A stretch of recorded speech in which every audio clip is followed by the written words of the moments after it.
Good morning, webheads. Happy Wednesday to you. More importantly, it's new comic book day. It's nice and early. I've already taken both kids to school. I'm on my way home to make some breakfast. And then you know what? You got it. I'm going to that comic book store. Hopefully you guys find everything that you're looking for. We're going to come out on the other side and I'm going to show you what I picked up today at the shop. I'm Mike Spider Slayer. Guys, welcome back to another episode of Spider Slayer's Comic Book Haul. This is episode 568. And of course, this is the video series where each and every week I share with you what I get on my LCS, which is Comic Central, located in the city of Sanford in the Central Florida area. So you guys, if you're ever in the area, stop by, tell them my Mike Spider Slayer sent you. In fact, we had a fan of the channel that stopped by from South Carolina. Hey, tell them your name. Maybe they'll relay it back to me and I'll give you a shout out in the video. Guys, they got great stuff in that shop, so go ahead and check it out when you're in town. All right, so here we go. Mysterious Black Bag, that's right. I want to say it's a so-so week when it comes to the amount of comics coming out. I didn't go crazy this week. I stayed within reason. That pile might not seem otherwise, but I didn't go crazy this week. So let's see what I got. So first things first, I got one back issue this week, and that one went to the Peter Parker Spectacular Spider-Man issue 100. I know I have this comic, but it's not nearly the shape that this one is in. This one is a really nice copy. It's not a very expensive comic at all anyway, but I'm always looking to improve grades when I can get them, right? So I thought that was really cool. All right, so besides that, I think that was the only back issue I got this week, and I got some bags and boards because I didn't have enough, and I think I gotta start buying those suckers in bulk so I don't have to buy them every single week. But here we go. New comics, that's that stack. Kicking it off with the newest #1 from the DC Lazarus Planet. We Once Were Gods. Yes, that's what it is. It's got Shazam on there. Looks like it's got Wonder Woman on there. Maybe Yara Flora. That's what we have. Here's some of the artwork. Of course, what can you get? What can you expect from this? Well, you can expect a bunch of short stories. This one's got Martian Manhunter in it, so that could be good. You know, that's kind of creepy. So, looks like that story's got pretty good artwork. Got a story with Aquaman in there. I don't know. We'll see if it's worth it. Check out my new show, The Worthy Ones, where I discuss all the #1 comic books that I picked up for the week. Then we wind up getting Action Comics issue 1051. Never realized this cover was embossed, but my God, that is awesome. This cover in your hands is phenomenal. A computer-rated? That doesn't make any sense. A computer-generated image doesn't do this cover any justice. This is absolutely awesome. Action Comics 1051. Did I miss out on buying the main cover? I don't know. Maybe. We'll come across it. Next, I wound up getting All Out Avengers. This is issue 5. We got Spider-Man on there, squirting some webs in Captain Marvel's face. What's going on there, Spider-Man? And then you got the hammer being thrown at him. You got the shield being thrown at him. That's pretty insane right there. But I'm looking forward to the next issue of this. Look at that 2-page spread. That's pretty sweet right there. This has been a fun series. Look at this. She's got the webs in her mouth now. That's hilarious. But it looks like there's a lot of action. Not a lot of dialogue in this issue. He's doing battle against Blade there. I'm looking forward to this issue, man. That's going to be cool. All right, so now that we're on the topic of Spider-Man, we got Amazing Spider-Man issue 18. Dark Web. It's getting ready to wrap up, guys. We're getting really close to the end. We only have, I think, Venom issue 16 and then the Dark Web finale. I think that's next week. Thank goodness that this thing is over. Here's some of the interior artwork here. I mean, listen, Ed McGuinness artwork is great. The overall story in this whole thing, rough. There we got the Rex Bar guy on there. You know, the guy that's, you know, the Spider-Man of Limbo now, which we saw his first appearance in the last issue. Yeah, we got... Check this guy out, dude. Look at him. He's just, like, going off. I don't know. Maybe this issue might be more fun. We'll see. All right, then we got the homage cover. So that one was really nice. And then we wound up getting some independents here mixed in. And I got Gargoyles issue 2. I thought this cover was cool as this is an homage too. I might check this one out to see if issue 2 is any better and not trying to catch up, you know, of what's been going on with the Gargoyles. I felt they tried to pack in way too much in that first issue. Maybe it's a little bit better here, but this is going to be my second try, and if this one's not any better, I'm going to drop it. So there we have Gargoyles issue 2. All right, then we have Invincible. It says Invincible Undeluxe issue 1.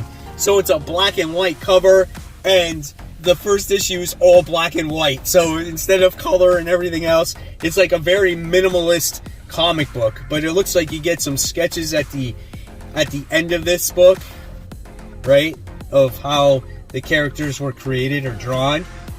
So yeah, we got that right there. So, you know, I have a couple different versions of Invincible issue 1, but man, having it black and white with this artwork just looks weird, dude. That is crazy.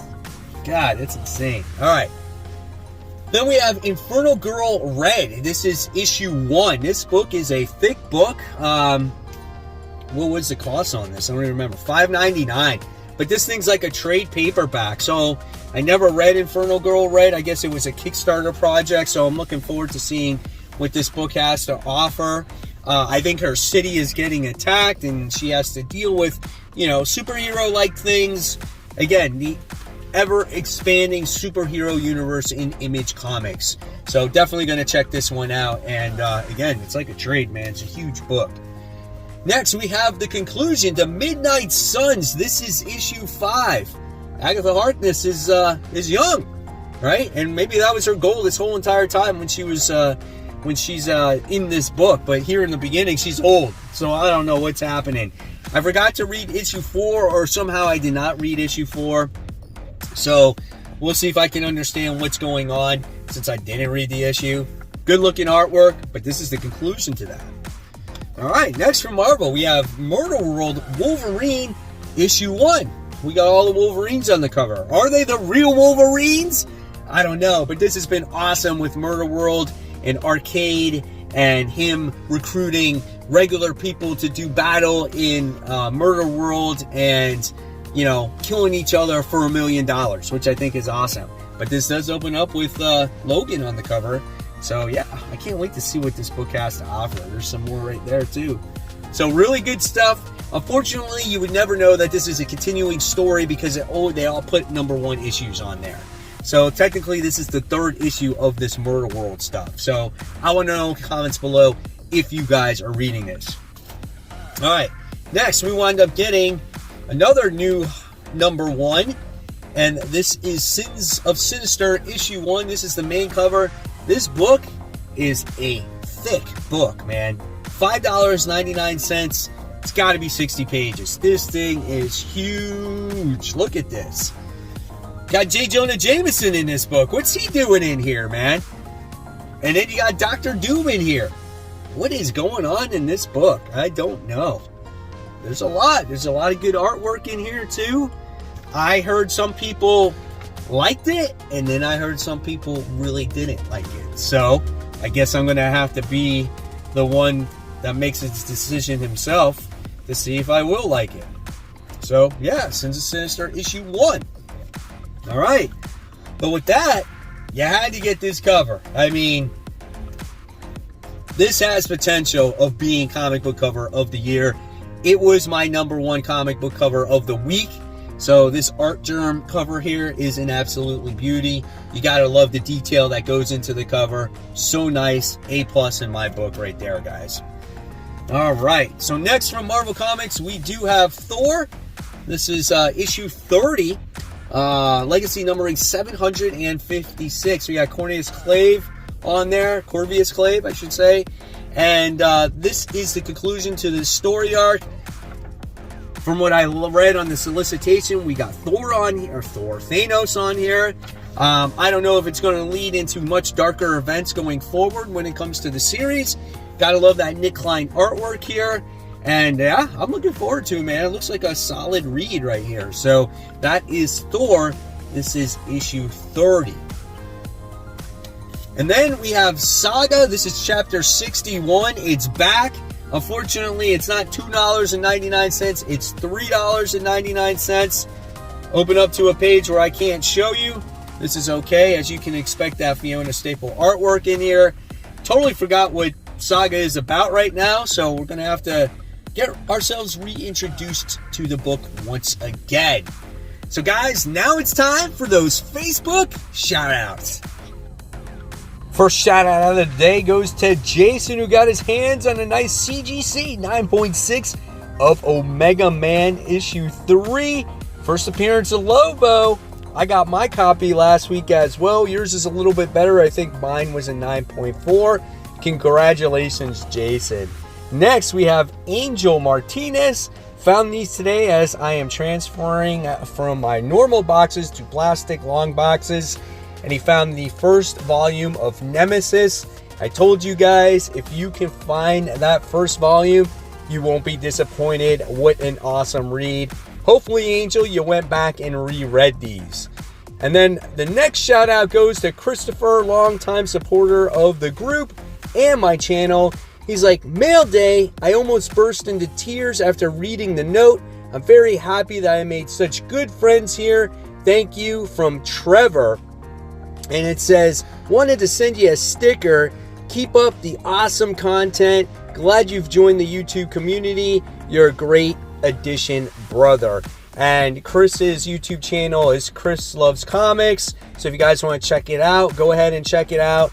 We got an awesome comic book community going here, guys. That's why I always say, if you want to be part of the group, just go on to Facebook, search for Comic Book Corner 2.0, Web Hedge and Night, answer a couple of questions, abide by the rules, and guys, all of a sudden you have access to a wonderful comic book community here that I've created for people to share everything and anything that has to deal with comics, whether you're a comic shop, whether you picked up some back issues, some graded comics, movie discussions, current comic books, anything and everything. And guys, you never know when you could get shouted out on future hauls. Alright guys, so continuing on with the haul, we talk about these number ones, right? The Last Ronin, Lost Years, issue 1. This is cover C. I don't know what to expect. This is like the tales before we read the last story when it comes to Michelangelo, and maybe we're dealing with him and his aftermath of losing his brothers and whatnot. So I don't know, we'll see what this one has to offer. Honestly, I'm not as hyped with this one as I was the last one, and I think they're just trying to, capitalize on that Last Ronin tale, hoping that they, make the sales that they made the last volume, but I don't think that's going to be the case. But we'll see. I'm always interested in the Turtles, and we'll see what happens. So, Last Ronin, Lost Years, issue 1. Alright. Next, we have Once Upon a Time at the End of the World, issue 3 from Boom. Surprisingly, really good series with these two characters that are in this apocalyptic world. And they're trying to survive with each other. They've developed a relationship with each other. Now they're being pursued by a bunch of rangers. And I'm interested to see how this continues. I don't even know how many issues this is, but it's a good character book. And I can't wait to see what happens. So, yep, Once Upon a Time at the End of the World, issue 3. Alright, next we wind up getting Born of Blood, issue 4. This was delayed a little bit. Love this series. I got nothing but good things to say about it. Taking time in the Spartan Age as we got Giaris, don't know exactly how to say her name. She's teaming up with Leonidas, and they have to get back to Sparta. And I want to see that adventure. And right away, you get to see some kind of crazy battling going on there. So this book is fun, man. It's just like pushes the envelope. I love the battling in here. Check that out too, man. Good stuff. Trials and Tribulations of the Spartan Princess. Where always her back is against the wall. So we'll see what happens there. Alright. Another number one. Darkwing Duck, issue 1. Not a huge fan, I'm not gonna lie. Don't hate me for it, but I just never was really into the character. But since it's a new number 1, I wanted to read it, and it looks just like the show. So, yeah, we'll see what it has to offer. I think it might be great for the kids. I honestly don't know if I could get all these number 1s read by tomorrow, so we'll see what happens, what I can put on the table for tomorrow's episode of Worthy Ones. Alright, then we have Exterminators. This is issue 5. Conclusion to this series. It's been pretty fun. It pushes the envelope too with the women of Marvel here, or the ladies of the Lady Mutants here, with Dazzler and Boom Boom and Jubilee and stuff. And it looks like they're doing battle against the Collector in this final issue. How everything is resolved, I don't know. We'll see. I truly think this book, though, should have ended at issue 3. Alright. Then we have Plush issue 3. This is one weird book, man. Let me tell you. Got crazy freaking furries eating people in hallways. You know, they got this guy from jail. They're like, you can die in here with the cops, or you can join us. So it's like, he decides to go with them. And is he going to become a cannibalistic furry himself? I don't know. But it's strange. I don't know why I'm reading it. Maybe I'm just intrigued. Maybe because it's just something different, right? So there you go. Plus issue 3. And then we have Justice Society of America. This is issue 2. First issue is great. Feels like a hot minute since issue 1 came out, as we got to see all our JSA members wind up getting murdered, or actually first, or the newest version of these characters. And now we have the Huntress going back in time to go to the Silver Age characters, or the original JSA members, to try to figure out what's going on. Here's some of the artwork in this issue. Dr. Fate in there. Doesn't look like the same artwork, though. I could be mistaken, though. So I'm not 100% sure. I have to go back and look at the artists. Maybe it's purposely done that way because it's a different time period. I don't know. Justice Society of America, issue 2. So there you guys have it. There are all the comic books I picked up for the week. I want to know in the comments below what you picked up, or on the Facebook group. Guys, happy new comic book day. If you love my content, check out my top 10 most anticipated. This is for comic books getting ready to come out a day before my birthday. And hopefully this list will help you make decisions on what comic books to buy. So as always, guys, keep buying, keep collecting. But most importantly, always read your comics. I'll see you real soon, guys. Take care. Bye.